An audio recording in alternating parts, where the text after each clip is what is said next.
Shalom saudara sekalian, hari ini Kamis 11 Juni 2026, Yohanes 7:49, kemudian Matius 9 ayat 36, dan Galatia 5 ayat 17 sampai 23 menjadi bahan perenungan kita di dalam konteks Yesus sebagai a divider. Saudara ya, dalam renungan kita beberapa hari ini sedang membahas Yesus yang datang ke dalam dunia ini sebagai pembuat perbedaan, mempertajam perbedaan. Tuhan Yesus berkata dalam Matius 10 ayat 34, "Jangan kamu menyangka bahwa aku datang untuk membawa damai. Di atas bumi aku datang bukan untuk membawa damai, melainkan pedang." Saudara, pedang adalah simbol memotong, membagi, memisahkan. Jadi Yesus ingin mengatakan bahwa dia akan memisahkan orang-orang yang setia, percaya ikut dia, dan orang-orang yang tidak percaya dan menolak dia. Itu sebabnya Yesus melanjutkan kalimatnya dalam ayat 35, "Sebab aku datang untuk memisahkan orang dari ayahnya, anak perempuan dari ibunya, menantu perempuan dari ibu mertuanya, dan musuh orang ialah orang-orang seisi rumahnya. Barang siapa mengasihi bapa dan ibunya lebih daripada aku, ia tidak layak bagiku. Dan barang siapa mengasihi anaknya, laki-laki dan perempuan lebih daripada aku, ia tidak layak bagiku."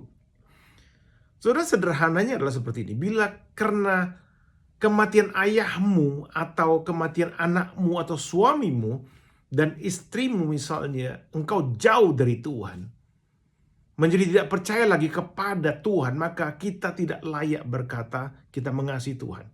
Kita tidak layak jadi pengikut Kristus. Itu maksudnya.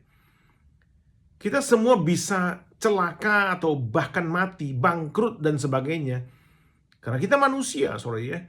Tapi Tuhan adalah yang kekal, yang tidak pernah berubah. Seringkali saat kita kehilangan anak kita, Tuhan sedang menguji kita apakah kita lebih mengasihi Yesus atau lebih mengasihi anak kita.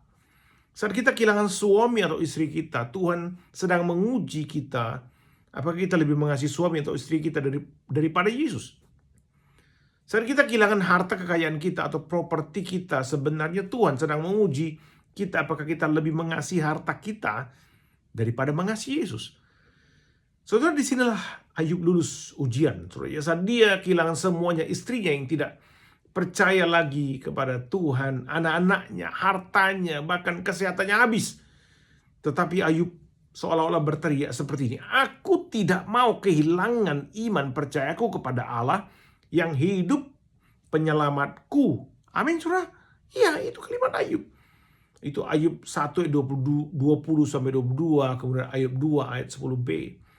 Teriakan Ayub ini menjadi teladan bagi kita dalam mengikut Yesus. Dia akan membawa pedang untuk memisahkan antara orang yang mencintainya dengan orang yang menolaknya. Amin, saudara.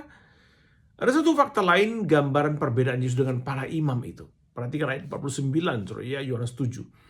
Perkataan imam itu tentang orang banyak yang percaya kepada Yesus. Mereka berkata, orang banyak ini tidak mengenal hukum Taurat. Terkutuklah mereka. Sudah begitu mudahnya mengutuk orang lain, itulah orang Farisi, orang ahli Taurat. Sama sekali tidak ada hati gembala dalam hati mereka. Yang ada adalah hati korupsi, pemeras, munafik. Itu sebabnya Yesus mengecam mereka sebagai orang-orang munafik. Saudara, bagaimana dengan Yesus dalam memandang orang banyak? Matius 9:36 mengatakan, tergeraklah hati Yesus oleh belas kasihan kepada mereka. Jadi semakin jelaslah pemisahan antara orang dari hatinya mengalir aliran air dengan hati penuh kotoran. Yang manakah saya dan saudara? Hati yang mengalir aliran air atau hati yang penuh kotoran? Kiranya adalah air, hati yang penuh mengalir aliran air kehidupan. Amin, saudara. Tuhan memberkati kita sekalian.